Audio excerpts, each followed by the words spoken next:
Zico, il caressait le ballon. Et je me suis dit, si tu bouges pas, il va caresser le ballon, il va pas changer son truc. Il est à l'aise dans ce geste-là, il va faire ce geste-là. Il va pas se compliquer la tâche en faisant peut-être un geste qu'il maîtrise moins ou en frappant fort de l'autre côté. Je pense pas qu'il fera ça. Je me suis dit, il va continuer, il va aller dans ce qu'il sait faire, c'est-à-dire qu'il est capable de bien mettre les ballons en ouvrant son pied et il va faire ça.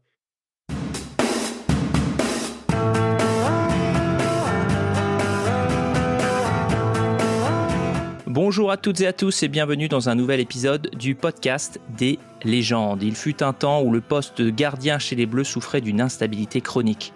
Les séances de tir au but étaient l'équivalent d'une défaite annoncée et le football français cherchait désespérément à écrire son histoire de succès en partant de sa surface de réparation. Puis émergea un gardien moderne et poétique qui incarna le futur du poste. Massif mais gracieux dans ses mouvements, doté d'une patte gauche magnifique, il devint le prototype du gardien du XXIe siècle. Affichant une dégaine de hard rocker, il se montra tout aussi à l'aise avec un livre de poésie, une canne à pêche ou un micro de chanteur pop. Son nom résonnait comme celui d'un super-héros et son maillot jaune rayé de noir devint légendaire, tout comme ses claquettes, ses sorties kamikazes dans les pieds adverses et ses arrêts décisifs sur penalty lors d'une soirée inoubliable où la samba émergeait des tribunes pendant plus de 2 heures le soir de la fête de la musique en 1986 à Guadalajara. Il y a un an, lorsque nous rêvions de cette émission, nous n'osions espérer accueillir un jour une telle légende et pourtant elle est bien là. L'un des plus grands gardiens de l'histoire du football français est notre invité aujourd'hui sur le podcast des légendes en la personne de Joël Batz, bien entendu. Joël, nous sommes ravis de t'avoir avec nous dans ce podcast. On parle ici du gardien, sans aucun doute, le meilleur français de cette période. Alors Joël, nous espérons que tu seras à l'aise pour ce podcast. Donc mets-toi à l'aise dans ton canapé, allume un petit feu. Si je vois une cheminée derrière toi, donc tu peux allumer un petit feu. Si tu as un chat, bientôt la saison, ici. Voilà, exactement. Si tu as un chat, n'hésite pas à lui demander de venir sur tes genoux, car l'idée, c'est vraiment d'être comme à la maison. C'est 4 chats. 4 chiens. Ah, 4 chiens. Ils risquent d'aboyer. Hein. C'est pas de suite parce qu'ils font la sieste, mais ils risquent d'aboyer. C'est pas grave. Avec grand plaisir. Alors Joël, merci d'avoir accepté cette invitation. On est vraiment très très heureux de t'avoir sur le podcast. Et alors la première question traditionnelle, c'est comment est venue pour toi la passion du football ? En fait, elle est venue au travers de la passion qu'avait ma famille, mes oncles, pour le football. Parce que je suis originaire, il faut le savoir, du pays du rugby. Je suis originaire du Sud-Ouest. Et Mont-de-Marsan, à l'époque où je suis né, était au summum rugbystique des Landes et du Sud-Ouest et de France, puisqu'ils ont été champions de France en 63 ou 64. Et donc, moi, j'allais les voir jouer, les rugbymen. Et au lycée où j'étais, on faisait comme sport numéro 1 le rugby. Donc, ce sont mes oncles qui m'ont apporté cet amour du foot en allant les voir jouer, puisqu'ils jouaient au Stade Montois en 3e division à l'époque, ça s'appelait la 3e division. J'ai été les voir jouer. Après, j'ai intégré l'école de foot, l'école de foot où on allait le jeudi après-midi. À l'époque, c'était le jeudi qu'on n'avait pas, jeudi après-midi qu'on n'avait pas à l'école. Et donc, je prenais mon vélo et j'allais à l'école de foot. Et à Mont-de-Marsan, c'était l'école de Stade Montois à Mont-de-Marsan, et c'est là que j'ai fait mes premiers pas. Et au lycée, j'ai joué au rugby et le week-end, je joue au foot avec ma licence de footballeur, championnat des Landes, où on jouait tous les dimanches matins. Et voilà, c'est comme ça que c'est arrivé.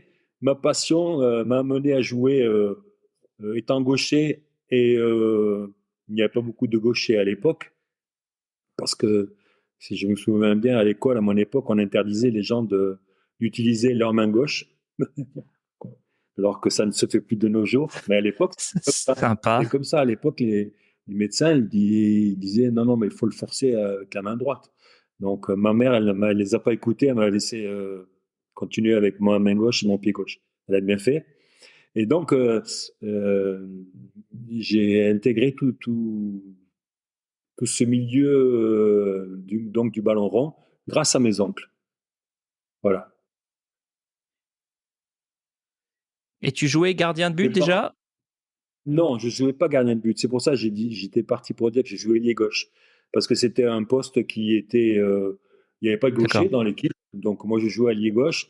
Et c'est jusqu'en minime, jusqu'à 12 ans, 13 ans, je jouais sur le terrain, joueur de champ, ailier gauche. Et ça se passait bien d'ailleurs. J'avais fini meilleur joueur des Landes quand on faisait un concours de jeunes footballeurs en tant que joueur de champ. Et puis mon oncle dans les buts, jouait dans les buts. Mon oncle jouait dans les buts au Stade Montois. Et un jour, le gardien se blesse. On était en train de faire un match amical à la frontière espagnole, là, à Raqqa. Et le gardien se blesse et personne ne voulait dans les buts. Comme mon oncle il jouait dans les buts en équipe première, j'ai dit, bon, allez, je vais y aller. J'ai levé le bras et j'y étais. Et, et depuis ce jour-là, j'ai jamais plus quitté les cages. Voilà, c'est comme ça. C'est suite à la blessure d'un joueur que j'ai intégré ce poste de gardien de but. À quel âge? Eh ben, je devais avoir 14 ans. Et après, 14, 15, 16, 14, 15, 16, j'ai joué gardien de but. Et j'ai fait des sélections de cadets du Sud-Ouest. Il y avait ce qu'on appelait à l'époque les cadets nationaux. Il y avait un tournoi de France. Il y avait toutes les régions qui se rencontraient. Nous, on était dans le Sud-Ouest, cadets du Sud-Ouest. On jouait contre la Ligue du Nord, la Ligue Atlantique. J'avais 13, 14, 15 et 16 pendant trois ans. J'ai joué, j'ai commencé, j'étais gardien de but et on faisait les cadets nationaux. Donc j'avais été sélectionné cadet du Sud-Ouest. Donc c'était les meilleurs de la région. J'ai joué avec des garçons comme Lacuesta, Larios, qui ont Oui. fait une grande carrière aussi. J'ai joué avec eux. Je faisais partie de cette équipe-là. Et on avait été jusqu'en demi-finale. On avait perdu contre le Lyonnais en demi-finale. J'avais fait donc une belle carrière avec cette équipe-là. On a commencé à me suivre à droite à gauche et puis c'est comme ça que j'ai été invité à faire un stage à Saint-Étienne, un tournoi avec l'AS Saint-Étienne de l'époque, la grande équipe de l'AS Saint-Étienne. Donc c'était en 60, là ça doit être en 72, 73 que j'étais là-bas. Et j'étais resté 15 jours avec eux en pré-saison. C'est comme ça que j'ai mis les pieds à l'étrier. Ils m'ont pas gardé. Et puis après, je suis parti faire un stage à Sochaux. Et c'est à Sochaux que j'ai été pris, que je suis parti à l'âge de cette fois-ci de 17 ans. Donc, 14, 13, 14, 15, 16, j'ai été à gardien de but à Mont-de-Marsan. Voilà. Alors, petite question. Il y a quelques minutes, quand tu as dit que quand tu es rentré au pied levé dans la surface pour faire le nombre comme gardien, tes yeux se sont un peu illuminés. C'est-à-dire, on sentait que ça a été un coup de foudre de te retrouver comme gardien. Comment t'expliques que ça a été un peu comme une illumination? C'est-à-dire vraiment, tu t'es dit, waouh, c'était bien d'être ailier gauche, mais là, au poste de gardien, c'est le niveau supérieur. Mais déjà, mon parrain était mon oncle était très très fort dans les buts. Il a lui aussi presque pu faire une carrière. Il était un peu moins grand que moi, mais il a été jusqu'à jouer donc en troisième division et il a été sollicité par deux, trois clubs professionnels aux alentours, notamment Angoulême. Mais il est resté à Mont-de-Marsan. Voilà, il a pas franchi ce cap-là. Et je le regardais parfois en me disant putain, ça y est, il s'envolait, quoi. Des fois, il s'envolait et c'était beau, quoi. Et ça m'arrivait de temps en temps à l'entraînement d'y aller quelques instants, comme ça, quelques moments, pour m'amuser. Et je trouvais ça fun, je trouvais ça bien. J'aimais cette façon d'avoir de la responsabilité, de pas être habillé comme les autres. Et puis, autant s'ennuyer dans des buts que de s'ennuyer sur son aile gauche, là, près des gens qui sont sur le bord de touche, là, parce qu'à l'époque, sur un grand terrain, un football à 11, quand tu jouais ailier gauche, il fallait que tu restais ailier gauche et tu participais pas au jeu comme on participe maintenant, quoi. Ouais. T'attendais que le ballon arrive, quoi. Hein. Quand tu commences à 14 ans à avoir des gens qui te suivent, est-ce que tu envisages d'en faire ta carrière ou t'as pas du tout ça en tête? Moi, au départ, c'était, pendant 3 4 ans, c'était la bande de copains avec qui je vivais, des gens dont certains, j'ai encore le contact, d'autres qui sont malheureusement plus de ce monde. Mais on a vécu 3 4 années à être champion des Landes, champion du Sud-Ouest. On a été, on a fait un grand parcours en Gambardella. On avait gagné une coupe qui s'appelait la Coupe Thierry, qui était la Coupe du Sud-Ouest avec cette équipe. On jouait contre les Girondins de Bordeaux, quand même. Il y avait les Girondins de Bordeaux dans l'Aquitaine, enfin dans le Sud-Ouest. Et donc, on avait fait des belles choses ensemble. Et puis, j'étais jeune, on a fait des fêtes de Mont-de-Marsan, on a fait les fêtes de Bayonne. Je les ai fait un peu ensemble pour ceux qui connaissent ces fêtes-là qui durent une semaine, où il y a des corridas, des cavalcades, de la musique, enfin bon, des pandas. Vous connaissez, et je pense que Bien sûr. des gens qui suivent, qui sont aficionados, savent que ça représente beaucoup de choses chez nous. Et donc, cette façon de vivre, entre guillemets, le Sud-Ouest, voilà, j'étais un gars de là-bas, quoi. Et je ne me voyais pas au départ partir. Et c'est quand on m'a amené à Saint-Étienne pour la première fois, faire ce stage. C'était un ancien joueur qui avait été international, qui s'appelait Jacques Foy à l'époque, qui jouait à Saint-Étienne lui-même, qui avait proposé donc à Pierre Garonner que j'aille faire un tournoi. Donc j'avais fini meilleur gardien de ce tournoi et c'est par la suite que j'ai été donc faire ce stage à Saint-Étienne. Voilà. Et puis il m'avait signé un contrat, ce qu'on appelait à l'époque un contrat de non-sollicitation, c'est-à-dire que j'avais pas le droit de signer ailleurs qu'à Saint-Étienne l'année d'après. J'étais resté une année de plus à Mont-de-Marsan D'accord. et l'année d'après je devais aller à Saint-Étienne. Malheureusement, Kurkovic, le gardien de but de l'époque, a ramené avec lui un gardien yougoslave qui s'appelait Digalic. Et donc, m'ont dit, bon, ben, On te libère. prend pas, voilà, voilà. C'est pour ça que je me suis retrouvé à Sochaux.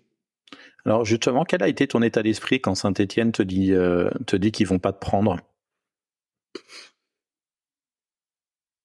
Enfin, je suis un peu triste, mais bon, je me dis que parce que j'avais aussi d'autres sollicitations, quoi. Je veux dire, parce que j'avais été à Saint-Étienne.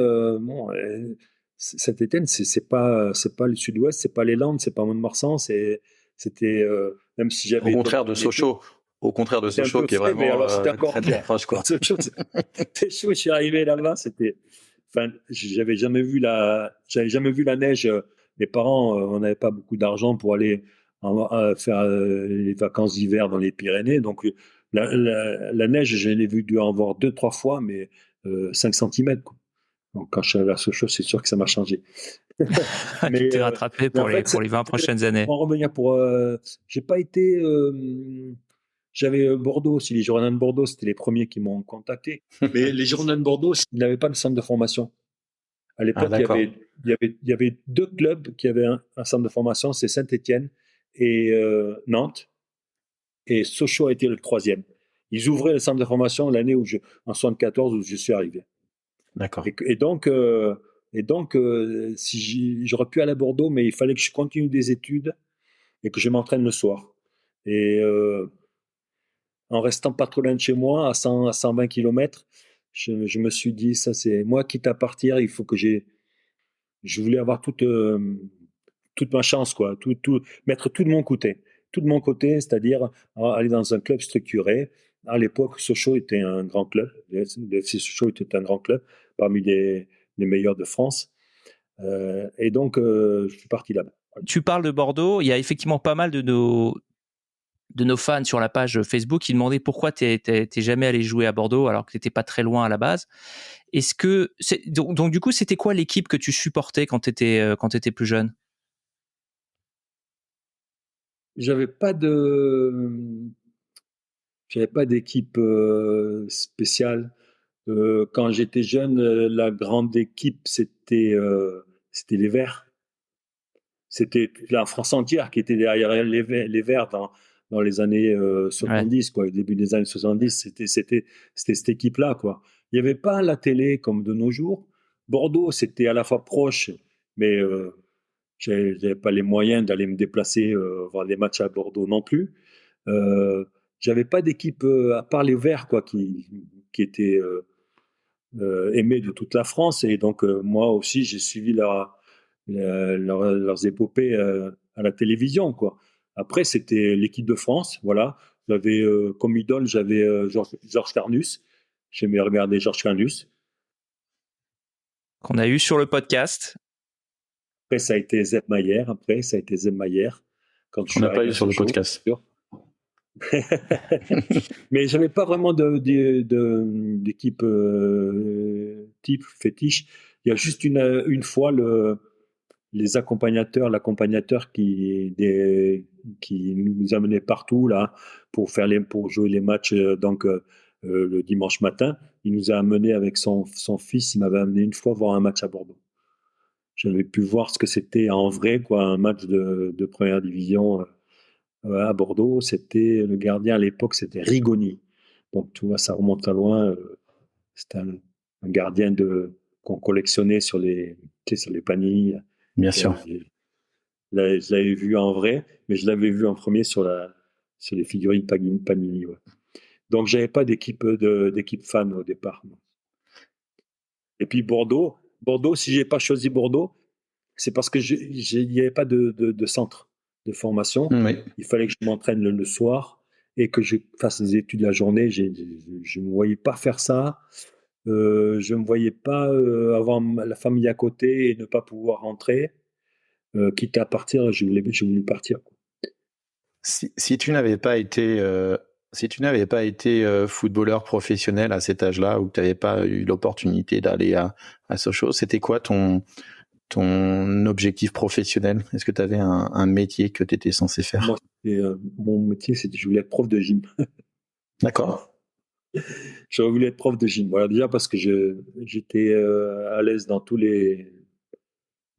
dans tous les sports. J'ai touché à tous les sports, même le lancer du javelot. J'ai été champion d'Aquitaine là, en lancer du javelot là, chez les jeunes. Mon professeur à l'école où j'étais, qui s'appelait Akosé Berry, qui était le papa d'un grand joueur de rugby, Akosé Berry, qui a joué à l'équipe de France.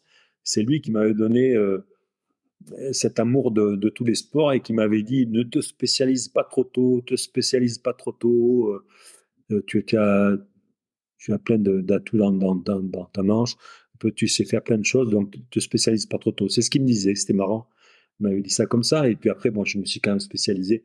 Mais à l'époque, de nos jours maintenant, à 11-12 ans, même avant, on est déjà prêt pour des carrières dans des différents sports.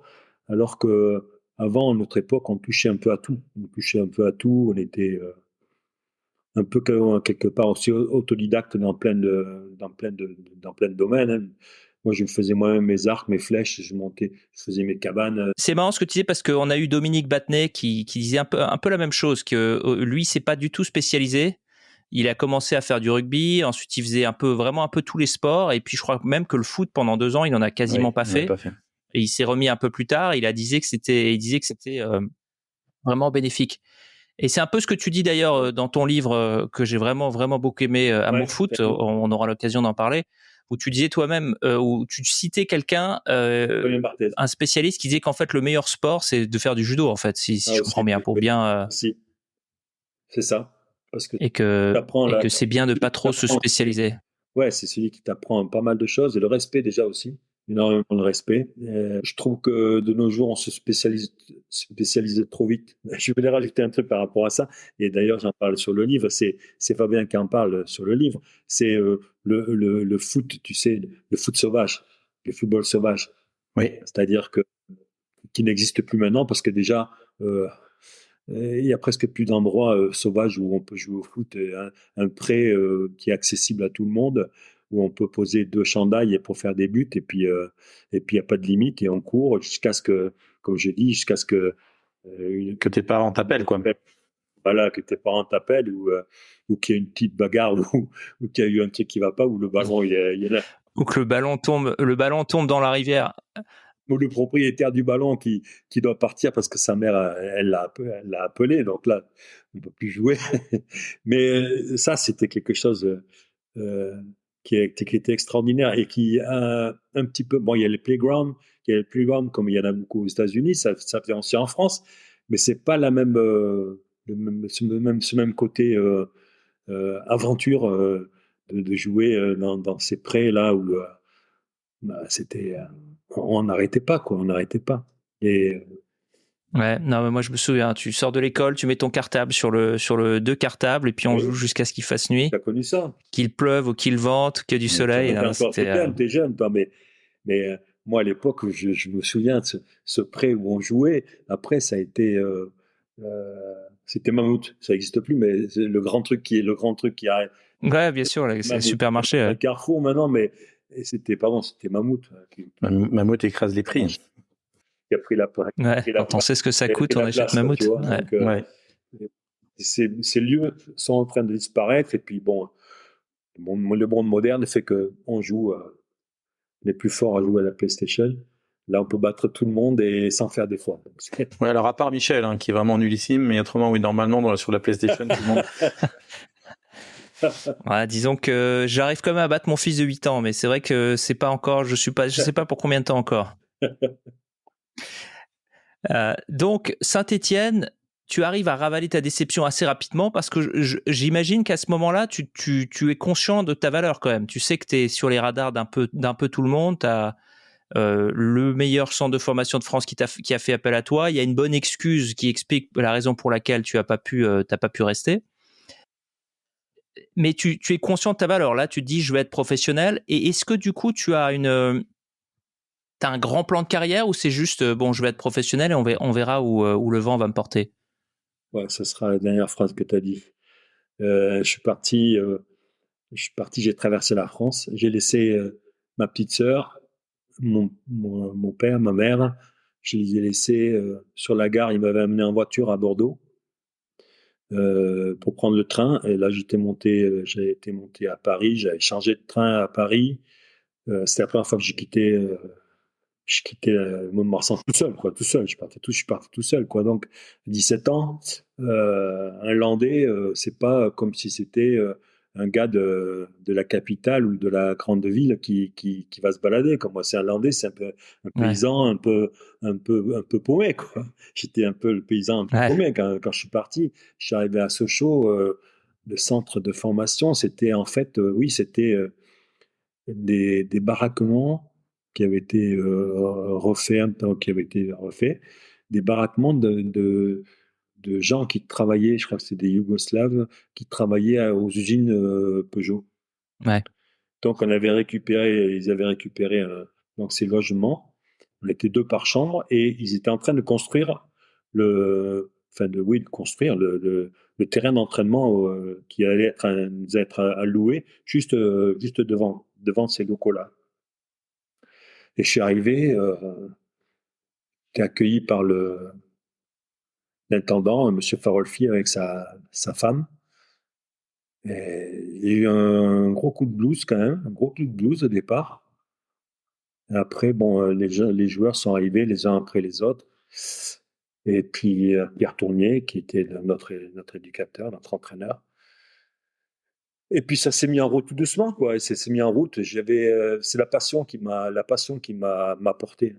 La passion pour ce sport, l'envie aussi de réussir, l'envie très forte de réussir, donc de souffrir, parce que j'ai quand même beaucoup souffert là-bas. C'était pas facile tous les jours. Il n'y avait pas le téléphone comme maintenant, où on peut appeler tout de suite, on peut avoir ses parents au téléphone. Il fallait que j'aille au bistrot du coin pour appeler mon oncle, qui lui avait le téléphone. Mes parents ne l'avaient pas. Donc ils allaient chercher mes parents pour que je puisse leur parler. Enfin, c'était très compliqué. Ils les avaient. Ouais, ça a l'air d'être un sacré bricolage. Ouais. Ouais, c'était un grand bricolage. Voilà, on va pas s'éterniser là-dessus, mais disons que je suis parti. Et je suis parti au mois de juin, donc fin juin, après la Coupe du Monde. Je suis parti et je suis revenu après voir la famille qu'à Noël. Donc je suis parti pratiquement. Wow. Ah ouais. Et voilà. Et là, donc là, j'ai joué, j'ai fait la Gambardella, on a perdu en finale la Gambardella avec Sochaux. J'ai gagné un titre de champion donc des réserves de CFA. 2 titres, avec Sochaux. On avait même battu Nantes en finale. Il y avait des grands joueurs. J'étais dans la même génération et j'étais dans la même chambre que Bernard Gengini. Donc le grand Bernard Gengini, là, qui le gaucher qui mettait des coups francs magnifiques. Ouais, non, c'est sûr que c'est un sacré joueur. On essaie de l'avoir d'ailleurs depuis un certain temps. Donc, Bernard, si tu le connais, si tu es encore en contact avec lui. Qu'il le fasse un peu. Je l'ai au téléphone encore de temps en temps. Et tu étais avec Stopira aussi, c'est à ton époque, ou c'est un peu Stopira, plus, c'est un peu plus jeune, mais j'ai joué avec lui aussi. J'ai joué avec lui à Sochaux. Il y avait aussi Jean-Luc Ruti. Ouais, bien sûr. Et alors, ce que nous racontait Yannick justement, alors c'est peut-être 1 ou 2 années après toi, c'est que il n'y avait pas une grande bienveillance des anciens. En tout cas, son expérience à lui. Il nous a un peu raconté son bizutage où il est venu parce qu'il leur manquait un joueur. Et que du coup, il est venu, il a toqué à la porte parce effectivement, il a décrit de la même façon dont tu décrivais les vestiaires qui se trouvaient dans l'usine. Il est venu, il toque à la porte. Ils lui disent, il est un peu timide puisque c'est vraiment la première fois qu'il joue avec l'équipe 1 parce qu'il leur manque un joueur. Il est, je crois, sur le point d'être viré, donc c'est un peu le qui tout doux pour lui. Ils lui disent, écoute, mets ton sac dans les douches. Et puis évidemment, les mecs allument la douche et ses affaires sont trempées. Du coup, ça le rend complètement fou. Et puis, il fait un essai extraordinaire parce qu'il avait vraiment la rage. Mais ce qui ressort de cette anecdote, c'est qu'il n'y avait pas une énorme bienveillance de la part des anciens. Est-ce que c'était aussi ton expérience ? Oui, exactement. La même expérience, on était des jeunes qui allaient piquer la place de vieux copains.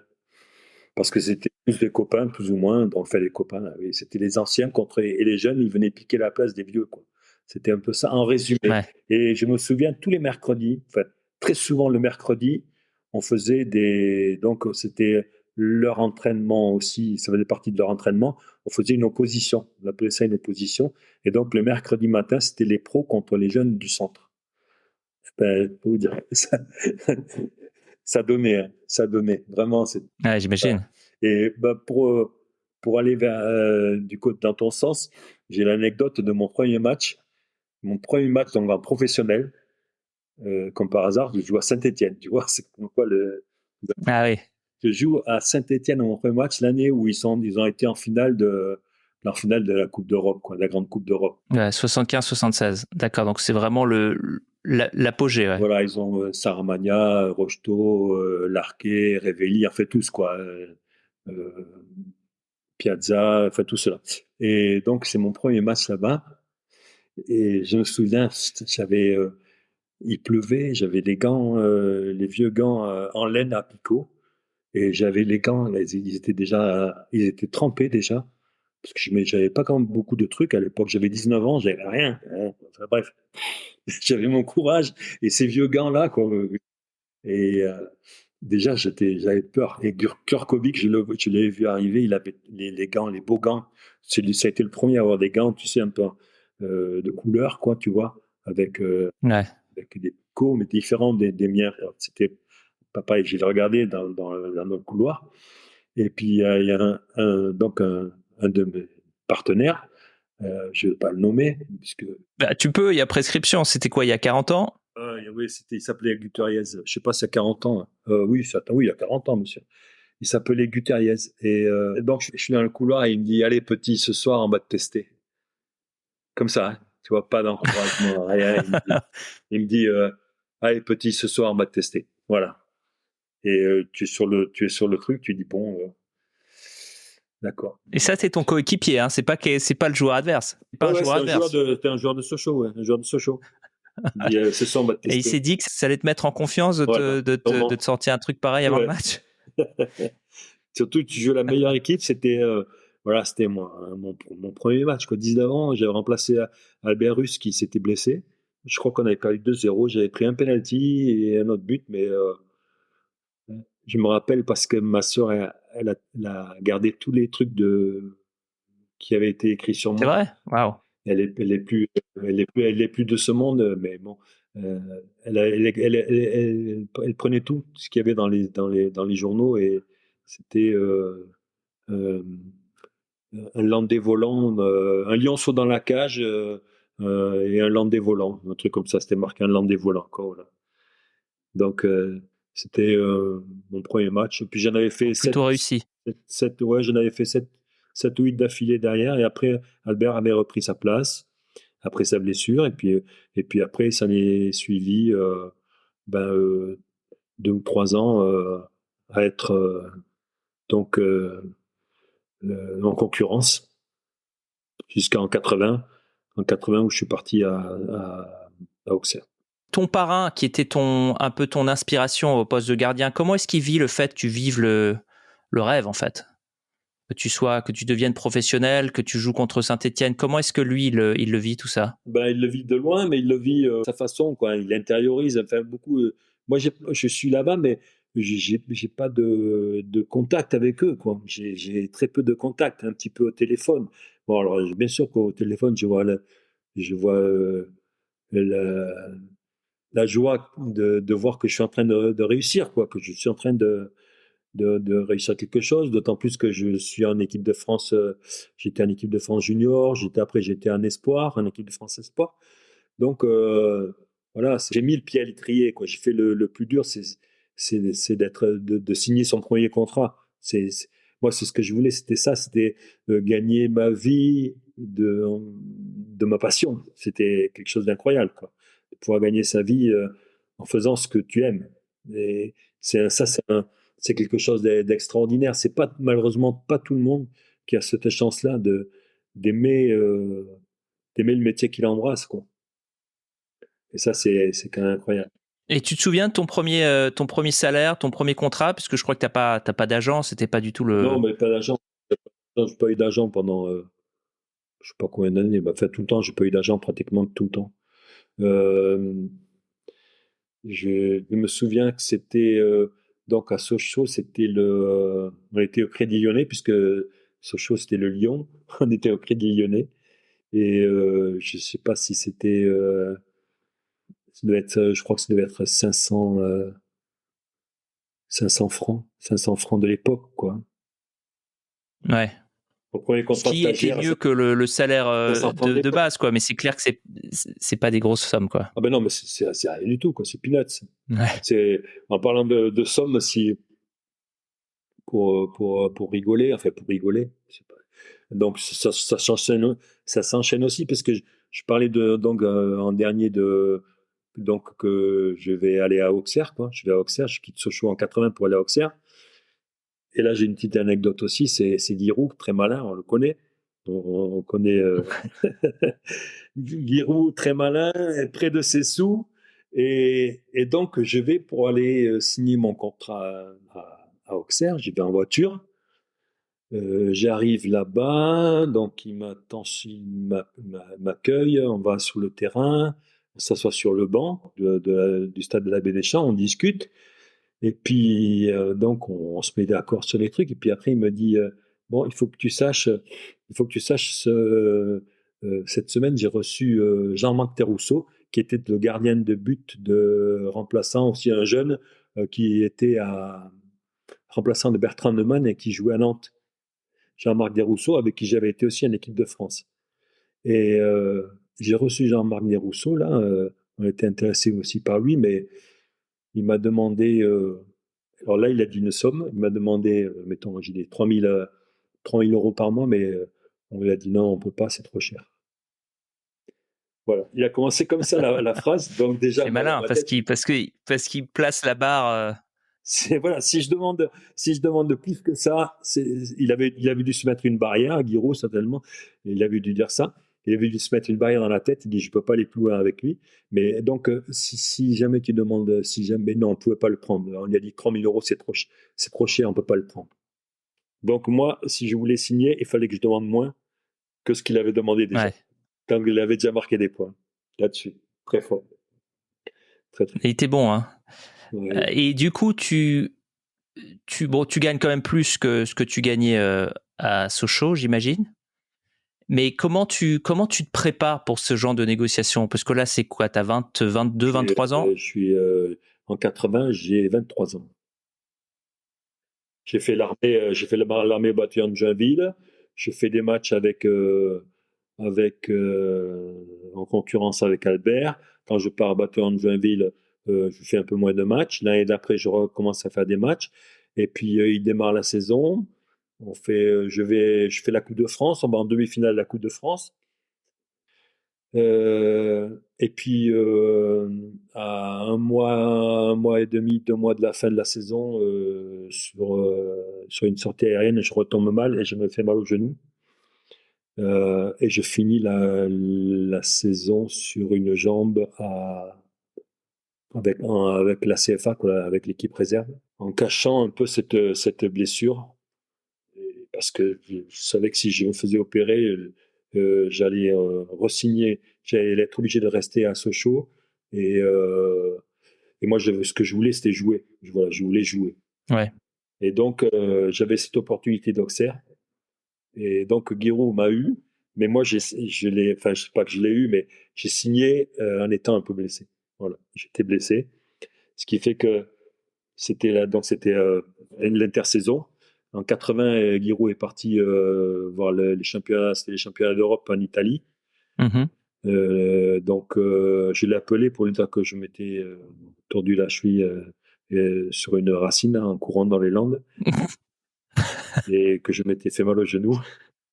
Et là, il m'a dit, allez, ben écoute, euh, j'appelle notre chirurgien à nous, là, qui était de Dracy-le-Fort, c'est dans le centre, là, un peu en dessous d'Auxerre. Je te rappelle, donc il a appelé mon parrain au téléphone. J'ai le numéro de mon parrain et il me dit, bon, ben, tu montes à Châlons et tu te fais opérer. 3 jours après, je me faisais opérer. D'accord. Donc, j'ai passé les vacances, je les ai passées à Saint-Jean-de-Mont en rééducation. Sympa. Et puis j'ai repris la saison. J'ai raté les deux premiers matchs. Et voilà, j'ai démarré la saison avec 2 matchs de retard, mais j'avais été opéré d'un ménisque. C'était le ménisque. Voilà. D'accord. Tu dis quelque part dans ton livre que que cette blessure, tu t'étais peut-être revenu un peu trop vite. Oui. Ça t'a un peu handicapé pour le reste de ta carrière. Ouais. Ouais, elle m'a beaucoup gêné. Elle m'a beaucoup gêné. Ouais. Beaucoup, beaucoup gêné. Je ne sais pas comment expliquer ça. C'était. Bien sûr que je voulais tout de suite donner à Auxerre le meilleur de moi-même et puis ne pas pénaliser l'équipe par mon absence, même si le jeune l'ancien qui y était, Jean-Paul Pesan, c'était un ancien de la boutique, mais qui n'avait pas joué non plus à ce niveau-là et qui était remplaçant de Marianne Seja à l'époque.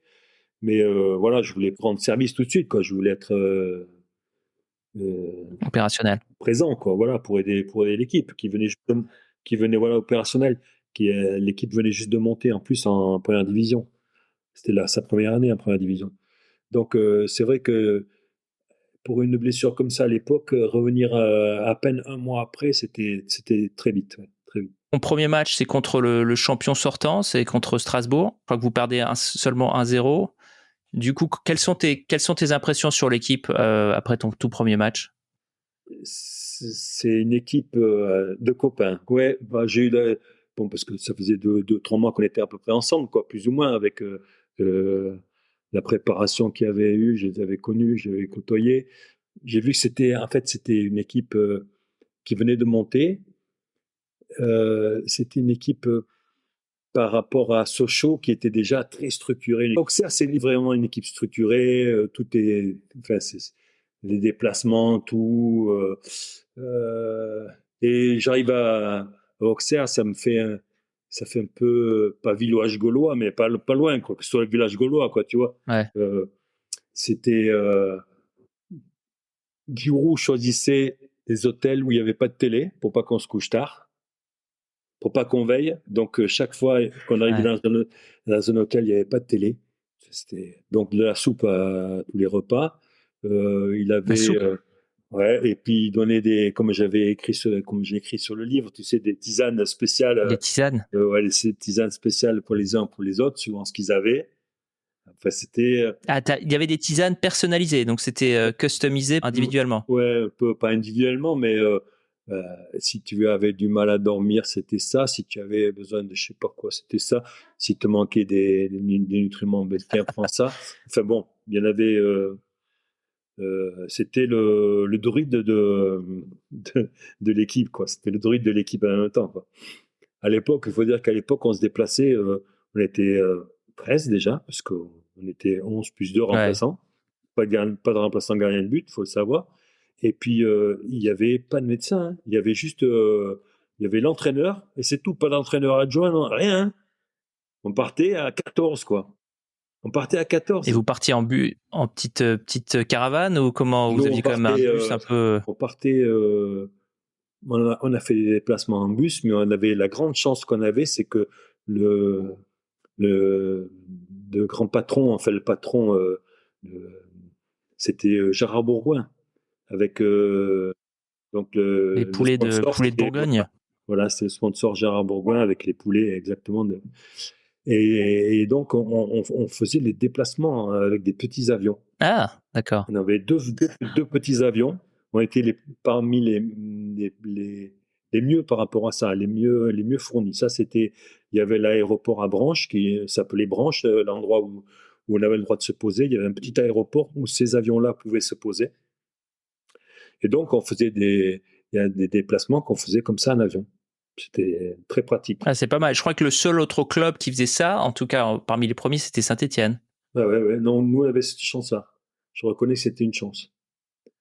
Et il n'y a jamais eu de vol un peu stressant parce que quand c'est vraiment des petits avions, parfois ça peut être assez tendu quand tu. Ça nous est arrivé qui se pose alors qu'il n'avait pas l'autorisation, notamment à Auxerre une fois. On s'est posé, il y avait une brume, un brouillard incroyable et on avait eu très peur. On avait eu très peur ce jour-là.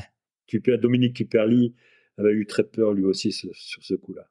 Et donc Auxerre, là pour le coup, tu joues tous les matchs. À Sochaux, tu jouais un peu, tu faisais presque des demi-saisons en fait. C'est assez surprenant quand on voit le nombre de matchs. Tu faisais. Ouais, ben oui.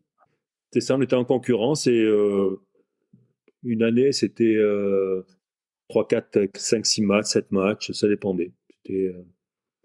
C'était pas la panacée. C'était pas évident. J'ai vu qu'il y en a qui commencent à y revenir un peu là. Maintenant, ça redevient, ça fait un peu bizarre d'ailleurs, mais que un coup c'est l'un qui joue, un coup c'est l'autre. Enfin bon, ça revient un petit peu au goût du jour. On va en parler, j'espère, mais c'était un peu ce que faisait l'équipe de France avant que tu émerges. Il y avait vraiment aucune stabilité. Ouais. Par exemple, pour la Coupe du Monde 78, il y a 3 gardiens de but qui jouent. T'as Bertrand Demann, qui était censé être le titulaire, mais il se blesse et du coup Baratelli le remplace lors du 2e match. Et pourtant Dropsy joue le 3e match. Ensuite, pour la Coupe du Monde 82, tu as Ettori qui fait un passage assez bref finalement. Il joue tous les matchs. Il joue un match avant, un match après, et ensuite il disparaît. Exactement, Castaneda joue le dernier match.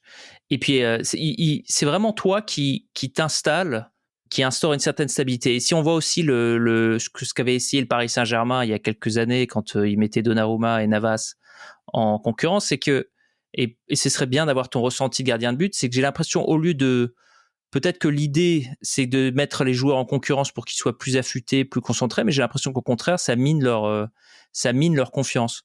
Toi, à Sochaux, comment t'as vécu cette espèce de comme tu disais, d'alternance? C'était pas évident à vivre. c'était pas évident à vivre parce qu'au début, Ouais. même si on s'entendait très bien avec Albert, à un moment donné, c'est pesant, quoi, le fait qu'on était donc tous les deux plus ou moins d'un même niveau. Lui, là, il était plus âgé de 3 ou 4 ans de plus que moi. Donc, c'est lui qui avait démarré, il avait un avantage sur moi. Mais c'était les gens autour de nous c'était ça qui était chiant. C'est l'entourage. Les pros Joël Batz ou les pros Albert Rust. Il suffisait qu'il y en ait un qui soit un peu moins performant et les gens ils disent ah tu vois c'est toi tu mérites de jouer. Je comprends pas que c'est pas toi qui joues.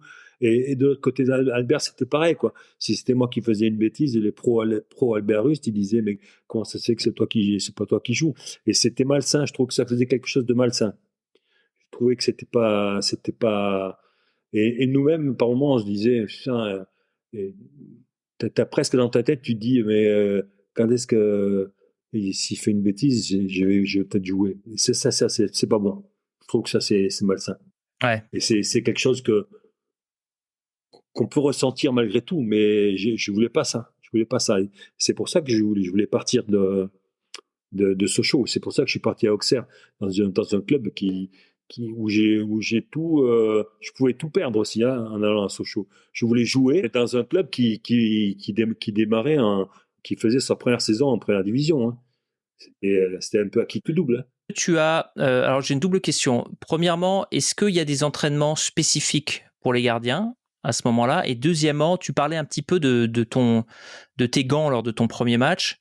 Quand on est parlé à Georges Carnus, bon évidemment c'est avant toi, hein, on en est conscient, mais il y a pas encore d'équipement spécialisé comme maintenant avec des gants incroyables, avec des matières incroyables qui te permettent de capter. Est-ce que il y a un équipement spécifique ou c'est toujours du bricolage? C'est vous regardez un petit peu ce que font les autres, vous faites vos propres gants, vous mettez vos propres picots, etc. Est-ce que tu peux un peu nous éclairer sur cette période? Quand je jouais donc en CFA, donc l'équipe réserve donc de Sochaux, il m'arrivait de jouer avec des gants des usines Peugeot. C'était des gants un peu Genre des gants d'ouvrier. d'ouvrier un peu en coton, une espèce de coton, mais qui était assez large ici, et je mettais de l'élastoplast pour les tenir. Mais quand il pleuvait pas trop, que c'était un peu humide, mais qu'il pleuvait pas trop, c'était des gants je trouvais qui arrivaient, on pouvait arriver à capter un peu le ballon. Et c'est marrant parce que Et quand il pleuvait?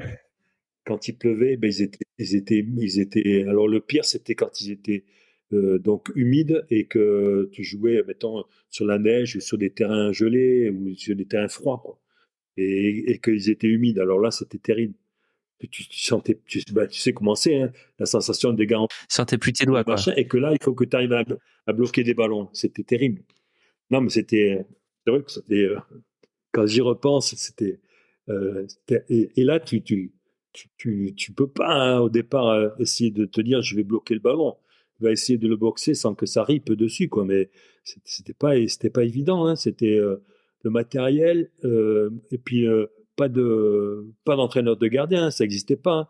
Au centre de formation à Sochaux, je suis pas, j'ai pas d'entraîneur de gardien. Je fais les entraînements. D'ailleurs, je suis retombé sur un truc, ouverture du centre de... Tu vas sur Internet, tu verras ouverture du centre de formation FC Sochaux. Tu verras, il y a 2-3 minutes, il y a Pierre Tournier qui parle, René Hauss, et on nous voit en train de courir, de faire des têtes plongeantes et des trucs comme ça. Et tu me vois, je suis en train de faire des têtes plongeantes comme les autres joueurs. Tu vois. Conditions dantesques de Sochaux, quand il neigeait et qu'il pleuvait et que tu avais tes gants Peugeot. T'es pas équipé pour ça. Les premiers que j'ai eus, c'est arrivé, plus tard, quoi. C'est arrivé quand je suis à Auxerre d'ailleurs. J'étais sponsorisé par la marque allemande, là, les gants Hull. Ouais, Ulsport. voilà. Donc, Ou le sport, comme on dit en alsacien. J'étais un des pionniers d'ailleurs donc des Hull en France. J'étais un des premiers à mettre des gants Hull en France, début 80. Ben, c'était la classe. Quand on était plus jeune, d'avoir des gants de gardien de but, c'était la classe ultime. Tu t'arrivais à la fin des cours, tu mettais tes gants, tu avais l'impression d'être un vrai pro.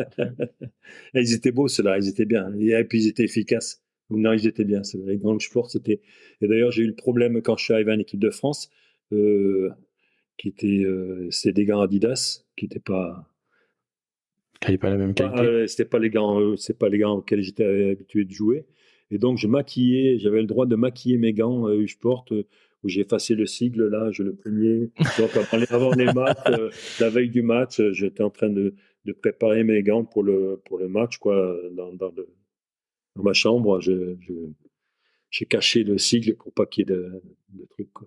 Tu l'es passé au marqueur. Voilà, par cœur, c'est exactement ça. Et tu t'étais fait gronder par François Réméter, qui était, c'est un peu un personnage qui revient assez souvent dans le podcast. C'est le représentant d'Adidas, l'ancien joueur de l'équipe de France et alsacien aussi du Racing, qui a apparemment été un peu le père fouettard pour tous ceux qui déviaient un petit peu de la ligne qui avait été tracée. Avec Adidas.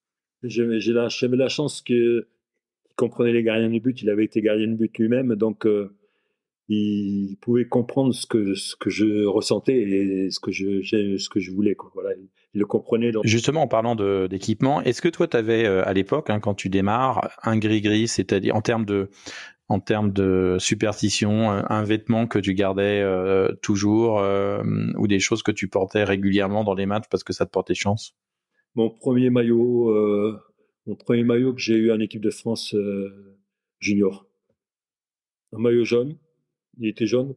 C'était un maillot jaune. Donc, d'ailleurs, j'ai souvent joué en jaune et noir parce que c'était les couleurs de mon club, Stade Montois. C'était un clin d'œil par rapport à mon club quand on me voit souvent jouer en jaune et noir. Je savais pas. Ouais. D'accord. Et donc, ce maillot jaune, il a terminé. Donc, je l'ai eu en 60. Équipe de France junior, c'était en 75. Je l'ai eu en 75, ce maillot-là. 75, 76, 75.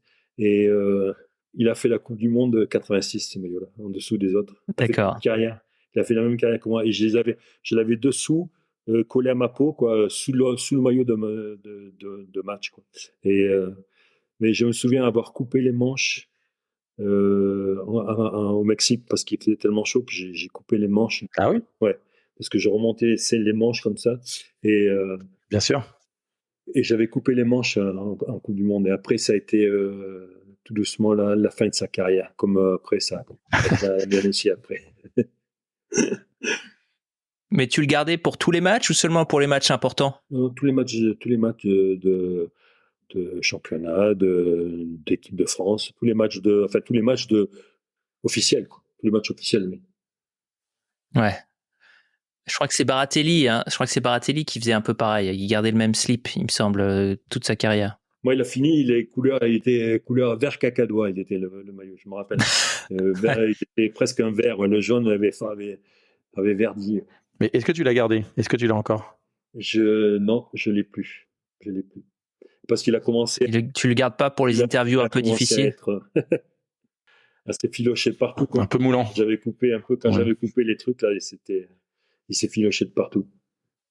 J'ai une question un peu naïve. Donc, tu te retrouves gardien de but à Sochaux, toi qui viens du sud, il fait quand même un peu froid.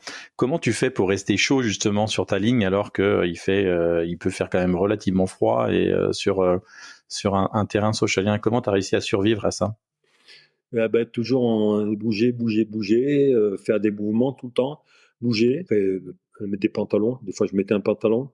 Quand le terrain était sec, je mettais un pantalon. Quand il y avait de la neige, tu plonges une fois, ton pantalon est trempé, donc tu pèses forcément déjà quelques grammes de plus. Donc, je voulais être toujours léger, moi, pour pouvoir sortir vite ou aller plus haut ou plus loin. Donc, il fallait que je sois toujours léger. Donc ça m'arrangeait pas d'avoir un pantalon. Mais t'es obligé. Il y a des moments, des matchs, quand t'as pas un ballon, si tu bouges pas et tu tapes pas tes mains, tu te frigorifies, hein. C'est pas évident. Ce chose, c'était pas évident. Moi, j'ai eu d'autres matchs où sur les terrains gelés, tenir avoir ses appuis pour un gardien sur un terrain gelé ou comme pour des défenseurs, c'était pas évident non plus, certains matchs. Heureusement, ça existe presque plus maintenant avec les pelouses chauffées. Et puis le réchauffement climatique, il y a deux raisons, Joël. Il y a à la fois les pelouses chauffées et le réchauffement climatique. Deux bonnes nouvelles pour le gardien de but de Sochaux, quoi. Parlons on va coller l'actualité à ça. Mais c'était presque un métier différent, hein, c'est vrai, avec le matériel, les terrains, l'entraînement spécifique du gardien de but, tout ça, ça a l'air d'être. Enfin, c'est pas que ça a l'air, c'était un univers différent. Mes premiers entraînements, faits par un vrai entraîneur de gardien, c'était Gérard Madid en équipe de France, Gérard Madid, en 83, quand j'ai fait mes premiers matchs. Après, à Auxerre, quand il a arrêté de jouer, c'est Dominique Cuperly qui était coach adjoint de Giroud qui me faisait qui avait une très belle frappe du gauche qui me prenait de temps en temps. Mais gardien spécifique, ça n'existait pas. C'est pour ça que dans le livre, je parle du côté autodidacte avec la façon dont je regardais Sepp Maier jouer avec l'équipe du Bayern. Dans l'émission Sport Show. Sur Sport Show, samedi soir. Du samedi soir, voilà. C'est comme ça que j'ai copié des trucs, quoi, sur lui. Les Alsaciens regardaient toujours ce petit... puisqu'on captait les chaînes allemandes ARD et la CDF, c'était toujours le rendez-vous du samedi soir. On regardait, il y avait les pubs avec Titi et Grominet. Enfin bref, Guillaume, tout ça, tu ne connais pas, toi qui es de la Bretagne. Je connais pas très bien l'Allemagne, ça c'est sûr et certain, mais effectivement.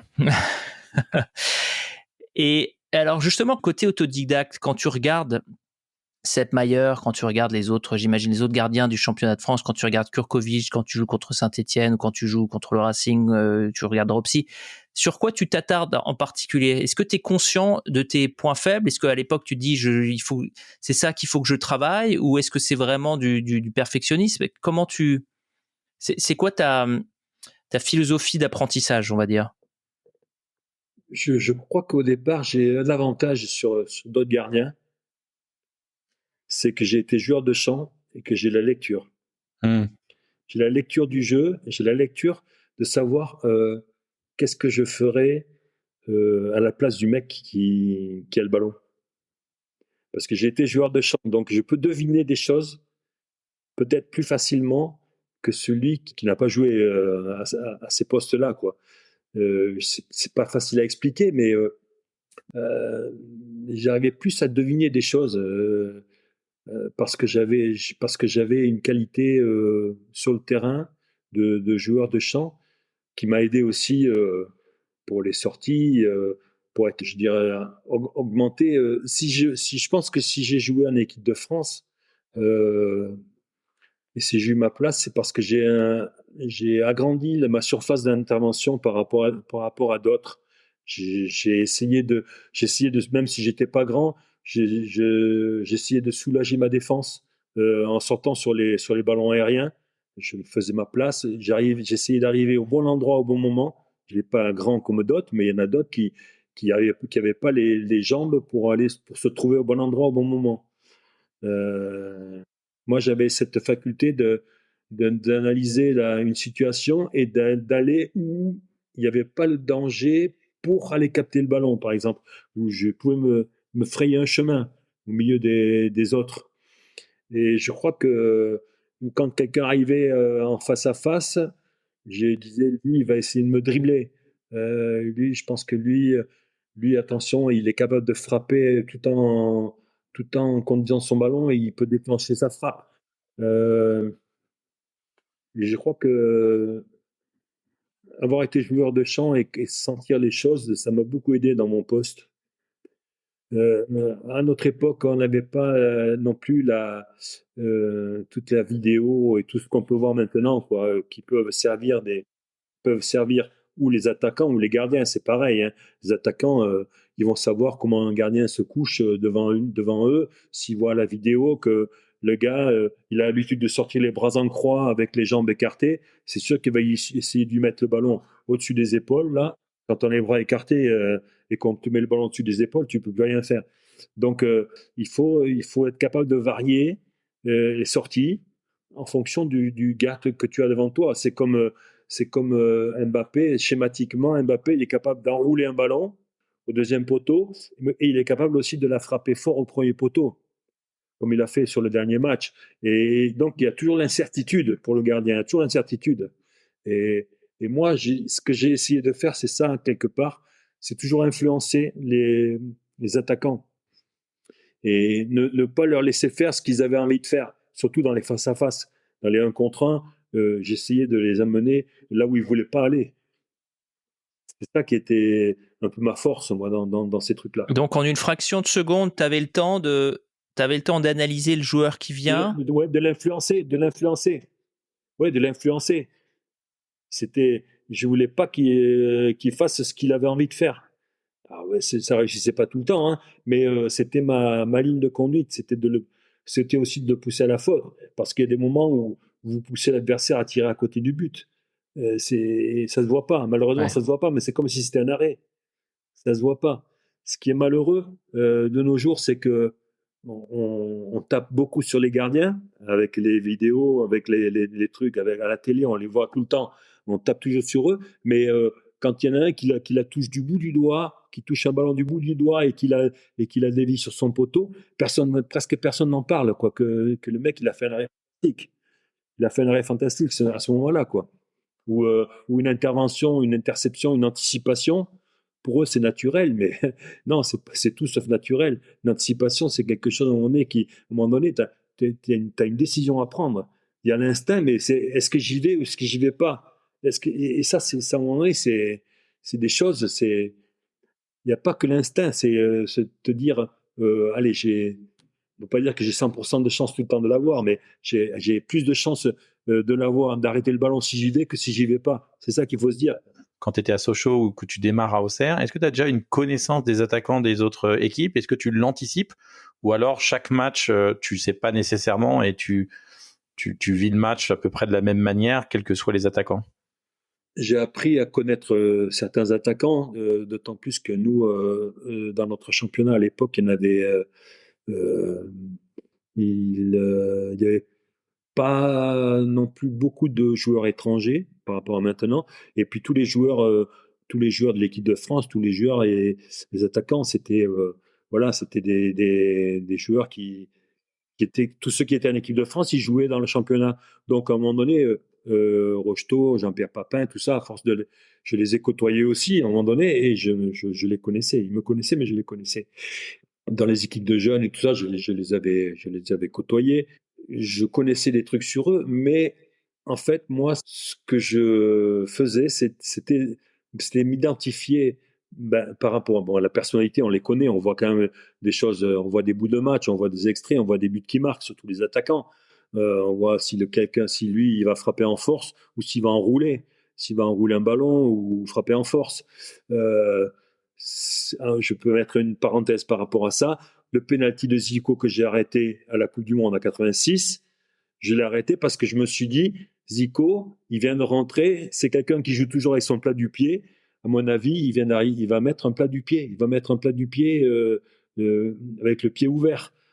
C'est pas le genre de mec à frapper en force.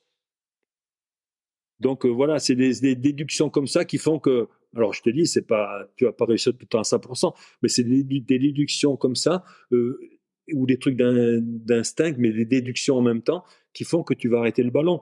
Et là, c'était, pour moi, ça me paraissait, j'avais, disons, 70% de chances de plus qu'il frappe comme ça, de l'intérieur du pied, parce qu'il faisait toujours des passes de l'intérieur du pied, il frappait jamais en force, Zico. Au contraire, par exemple, de Socrates, que j'ai arrêté le penalty, il frappait souvent des choses en force. J'ai arrêté son penalty parce qu'il a frappé en force sur ma droite. Je l'avais vu frapper le même penalty contre la Pologne. Il avait fait dans la Coupe du Monde, il avait marqué un penalty comme ça. Et j'ai dit, je vais pas bouger. Je vais pas savoir que je connais un peu la réponse. Et puis je suis parti au dernier moment et j'ai mis la main et je savais qu'il allait tirer en hauteur. C'est pour ça que j'ai mis la main opposée. C'est des petits exemples, ça, mais qui font que c'est pas que le hasard, quoi. Des fois, quand tu réussis, il y a du travail derrière, quoi. Il y a des choses, quoi. Et là, c'était pareil aussi. Il y en a un qui m'a beaucoup appris, pardon, par rapport au métier de gardien de but, c'est Andrei Zarmach qui arrivait à Auxerre qui était polonais, qui a fait la Coupe du Monde de 74 d'ailleurs. Et ce mec-là, c'était un buteur incroyable et extraordinaire. Et la même année, une année, ils ont fini ex aequo de buteurs avec Patrice Garande, les deux meilleurs buteurs du championnat de France à Auxerre. Il faut le faire quand même. Les deux, ils ont fini meilleurs buteurs en égalité à Auxerre. Vous regarderez le truc. Et lui, il a appris des choses à Patrice Garande, mais il m'a appris de me coucher au bon moment, de ne pas me coucher trop vite. C'est-à-dire que quand il arrivait aux entraînements en face de moi, il faisait semblant de frapper, il ralentissait toujours sa frappe, et après, il attendait que je sois couché, et après, hop, il me piquait le ballon par-dessus. Il me piquait le ballon par-dessus. Combien de fois je me suis fait avoir comme ça? Et après, j'ai commencé à comprendre. J'ai commencé à comprendre. Et après, j'ai commencé à lui poser des problèmes, et, et puis c'est comme ça aussi que j'ai posé des problèmes à d'autres joueurs qui il n'y avait pas beaucoup qui étaient capables de faire ça, parce qu'il faut beaucoup de sang-froid, d'expérience. Et, euh, mais lui, il le faisait très bien. Et donc, lui, c'est pareil. Il m'a appris, quelque part, j'avais pas d'entraîneur de gardien, mais il m'a appris mon métier en me mettant plein de buts aux entraînements. Sur des informations qui sont évidemment parcellaires par rapport à maintenant, où il y a vraiment beaucoup d'informations sur comment jouent les joueurs. Donc, j'ai l'impression que tu complétais tes informations sur les attaquants au fur et à mesure de ce qui était disponible. Il y avait quand même cette volonté d'apprendre comment jouer les attaquants et qu'est-ce qu'ils pouvaient faire ou comment ils pouvaient te marquer des buts, quoi. Ouais. C'est comme si si vous regardez les buts, le nombre de buts qu'a marqué Jean-Pierre Papin en arrivant un petit peu excentré sur son côté droit et en frappant croisé fort au sol ou fort sur le côté. Exactement. Et ça, c'était incroyable. Et ça, j'ai dû arrêter quelques ballons comme ça, sans montrer que j'allais plonger là, mais il fallait se plonger au bon moment, pas trop tôt, parce qu'après, autrement, tu lui donnais la solution.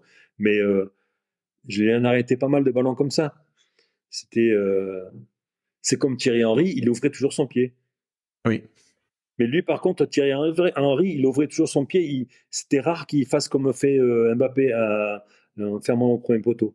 Très rare. Non, exactement. C'était souvent sur le deuxième poteau. Voilà, c'est ça. Donc, à un moment donné, si tu anticipes, après, il y a des choses, tu peux rien faire parce que c'est trop bien fait, quoi, ce qu'il réalise, l'attaquant. Mais si tu fais les choses au bon moment, tu as plus de chances de réussir quelque chose, quoi. Pour revenir à ce que tu disais sur France-Brésil, parce qu'effectivement, tu en as parlé, j'imagine tout le monde doit te poser cette question de toujours de te raconter ce match, c'est un peu Oui. un de tes plus beaux matchs, un de tes plus grands matchs, un des plus beaux matchs de l'équipe de France, tout court. Quand tu dis que Zico arrive et qu'il vient de rentrer et que du coup il va la mettre du plat du pied, est-ce que tu dis il va pas prendre de risque parce qu'il est pas encore chaud? J'essaie juste de comprendre la corrélation entre le fait qu'il vient de rentrer et le plat du pied. Non, c'est-à-dire qu'il vient de rentrer et c'est pas non qu'il soit chaud ou pas, c'est pas ça. Non, mais il vient de rentrer parce que c'est lui qui est d'ailleurs. Je sais pas si c'est lui qui a. Non, c'est pas sur lui que j'ai fait le penalty. Enfin, c'est moi qui fais penalty. Donc quand je dis il vient de rentrer, je me dis dans ma tête c'est lui qui va donc il va tirer, c'est lui qui tire et je me dis lui. Euh, Quand je le vois jouer et que je connais le personnage, dans Zico on le connaissait, c'est quelqu'un qui ouvre beaucoup son pied, qui fait beaucoup de passes du plat du pied, comme faisait par exemple Safet Suzik au Paris Saint-Germain. Il ouvrait tout le temps son pied, il faisait des passes fabuleuses, mais lui, il faisait des passes des fois de 30 mètres du plat du pied, tellement il était fort. Mais Zico, il caressait le ballon. Et je me suis dit, si tu bouges pas, il va caresser le ballon, il va pas changer son truc. Il est à l'aise dans ce geste-là, il va faire ce geste-là. Il va pas se compliquer la tâche en faisant peut-être un geste qu'il maîtrise moins ou en frappant fort de l'autre côté. Je pense pas qu'il fera ça. Je me suis dit, il va continuer, il va aller dans ce qu'il sait faire, c'est-à-dire qu'il est capable de bien mettre les ballons euh, en ouvrant son pied et il va faire ça. Voilà, c'était une réflexion un peu simpliste quelque part, mais bon, ça part d'une observation toute banale. Et alors, un autre truc que j'avais remarqué, et alors je sais pas si c'est encore quelque chose qui se fait beaucoup à cette époque, mais j'avoue que plus j'ai regardé des anciens matchs, ça m'a un petit peu marqué, c'est que les gardiens n'hésitaient pas à descendre l'attaquant adverse quand il y avait un face-à-face. Et j'ai l'impression que maintenant, il y a plus de risques de se prendre un carton rouge en plus du penalty. Donc, c'est peut-être une action qu'on voit un petit peu moins. Toi, à quel moment tu prends cette décision? Tu vois que l'attaquant est lancé, tu sais dans ta tête que tu vas faire faute. À quel moment tu estimes que la probabilité d'avoir un penalty te donne un meilleur résultat que de le laisser de laisser marquer ou de le laisser marquer, voilà. À quel moment comment tu fais ce calcul? Déjà, je suis pas de la façon dont tu formules la question, je suis pas d'accord de la façon dont tu. C'est-à-dire que à quel moment tu vas descendre l'attaquant? Non, c'est pas ça. C'est pas ça. À un moment donné, c'est à quel moment donc tu décides d'intervenir, d'accord? À quel moment tu vas commencer, neutraliser, pardon. Neutraliser. Moi, moi à l'époque, maintenant, bon, le foot évolue, hein, les joueurs ils sont tous de plus en plus techniques, de plus en plus forts avec les pieds. Mais moi, quand un attaquant il arrivait face à moi, c'était le duel au moment où il a la dernière touche de balle. C'est-à-dire que le plus près de moi, sa dernière touche de balle, au moment où il pousse le ballon pour continuer à avancer. Au moment où il a poussé son ballon, il a une foulée et demie, deux foulées où il peut pas jouer le ballon. Il peut pas le jouer puisqu'il vient de le toucher. Ouais. D'accord? Quand il est lancé comme ça. Et c'est là que je décide d'aller vite pour essayer d'intercepter ce ballon au moment où il peut pas le jouer. Est-ce que vous me comprenez là ou pas? Ouais, bien sûr. Donc voilà. Donc, à un moment donné, il y en a qui vont un peu plus vite que ce que je pensais. Donc, des fois, on arrive au même moment. Après, c'est à l'appréciation de l'arbitre. Il y a des moments où l'attaquant qui est très fort.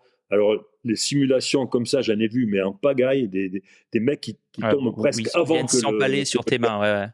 Oui, voilà. Ça, c'est la mode. Ça a été la mode. Et nous, on est des pauvres couillons. Là-dessus, je suis désolé de parler comme ça. On est des pauvres couillons parce qu'au moment où on met ça pour faire opposition, tu as des mecs qui viennent taper ton pied. Ils viennent taper ta main, quoi. Ils viennent taper ton bras. Et là, tu peux plus rien faire. Tu peux plus rien faire. Alors, est-ce que quand même, Joël, il n'y a pas un moment donné dans un match où tu fais une sortie parce que tu as envie de choper le mec? Est-ce que dans toute ta carrière, il n'y a jamais eu un moment où tu as chopé un gars parce que tu voulais le choper? Non, sincèrement non, vraiment. Ok.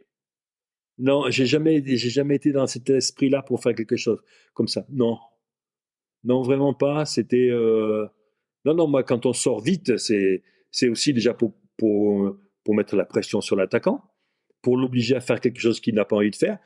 Par exemple, des moments, l'empêcher de frapper et de l'obliger à faire un dribble ou un crochet, et puis après lui prendre le ballon au moment où il fait le crochet, lui prendre le ballon dans les pieds. Ça arrive. Ça c'est quelque chose qui m'est arrivé. Après, c'est prendre la plus grande surface possible en se mettant en travers. C'est-à-dire que là, il ne faut pas avoir peur. C'est-à-dire que normalement, tu ne mets pas tes mains sur le ballon. Quand tu sors comme ça, c'est ton ventre qui est à hauteur du ballon. Ah oui, en laissant traîner ta main et en relevant un peu ta jambe opposée pour prendre le plus de place possible.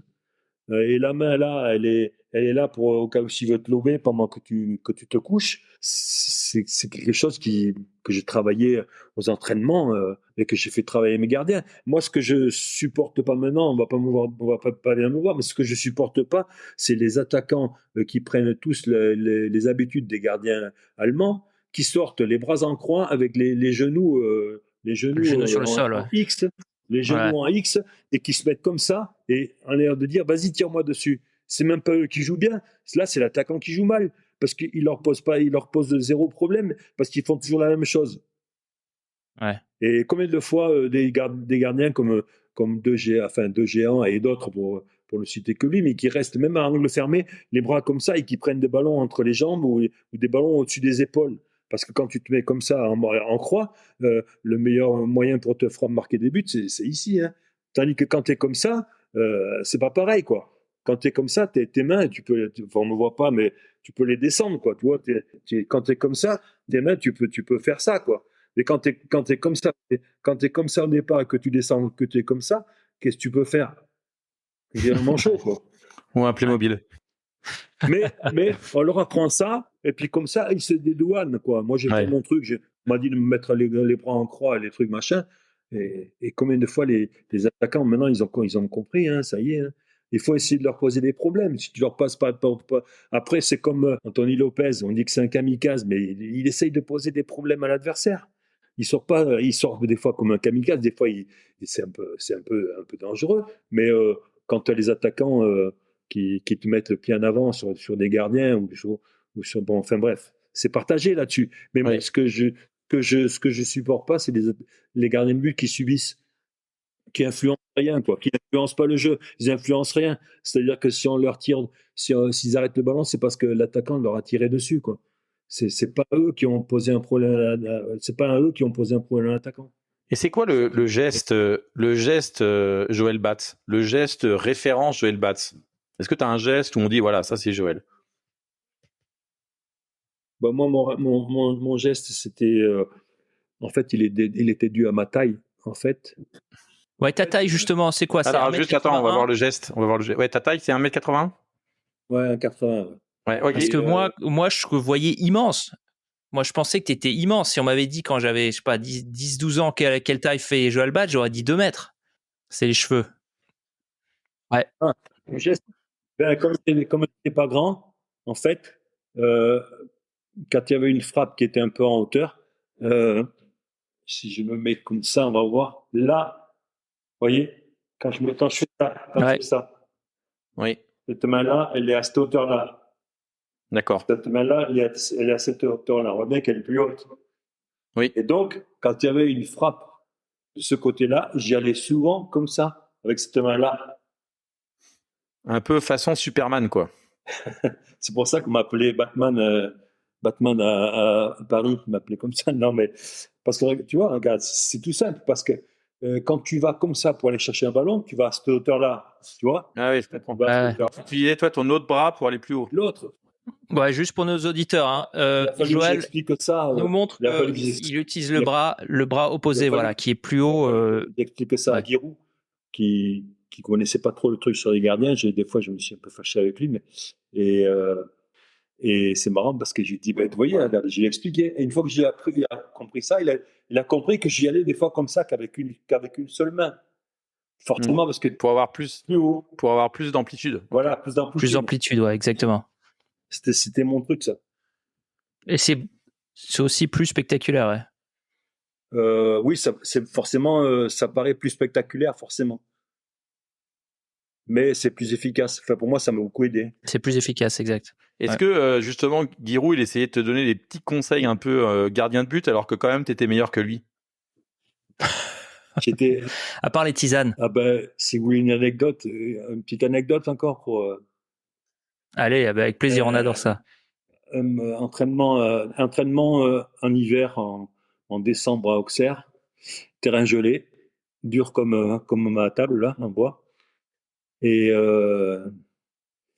donc les équipements, surtout pas, c'était en 81, les équipements étaient moyens. Bon, j'avais des petits rembourrages, mais bon, le terrain était très très dur, le terrain d'entraînement très dur. Et on jouait 2 ou 3 jours après. 3 jours après, on avait un match. Et je voulais pas me mâcher les trucs sur les côtés pour être handicapé pour 3 jours après. Donc, j'avais du mal à plonger sur les exercices qu'on était en train de faire, quoi. Et à un moment donné, il me fait une réflexion. J'enlève mes gants. Je lui donne et il me dit, vous avez qu'à y aller, vous. Je dis comme ça. Ni une ni deux. Il met les gants, il va dans les buts. C'était un exercice où il y avait des centres et des reprises de volée. Et donc, je ne sais plus qui c'est qui centre. Par contre, je sais qui c'est qui avait repris de volée. C'est Gérard Lantier, avec son pied gauche, qui reprend de volée. Malheureusement, il frappe dans les parties de par terre. Giroud par terre. Mais Mais qui fait style, bien sûr, qui fait style, j'ai pas mal, rien, quoi. Il est resté digne, tu sais. Mais il s'est relevé. Et il est venu vers moi, il m'a dit, vas-y, fais ce que tu peux. Vas-y, fais ce que tu peux. Est-ce que l'entier l'a fait exprès, du coup? Non, il n'a pas fait exprès. C'était des reprises de volée, mais malheureusement, il l'a pris dans les parties et donc il est tombé en croix et après il m'a dit vas-y, fais ce que tu peux. Et voilà, mais ça c'est la preuve par l'exemple. Bien joué, Joël. Exactement. Maintenant, après, t'as pu été m'embêter pendant 5 ans, quoi. Là, il y a plus de questions. Ouais. Ouais, c'est beau, ça, une belle anecdote.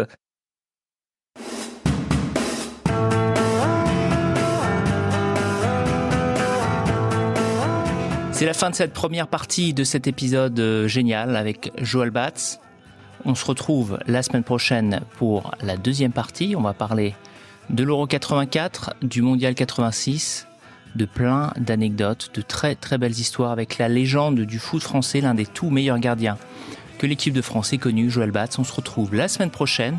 Un épisode à ne pas manquer. D'ici là, n'hésitez pas à rejoindre notre communauté sur Facebook, sur Instagram ou sur Twitter, ou même sur notre site web où vous trouverez entre autres des articles ainsi que d'autres goodies, www.lepodcastdeslégendes.com. On se retrouve la semaine prochaine. Merci à toutes et à tous de votre fidélité.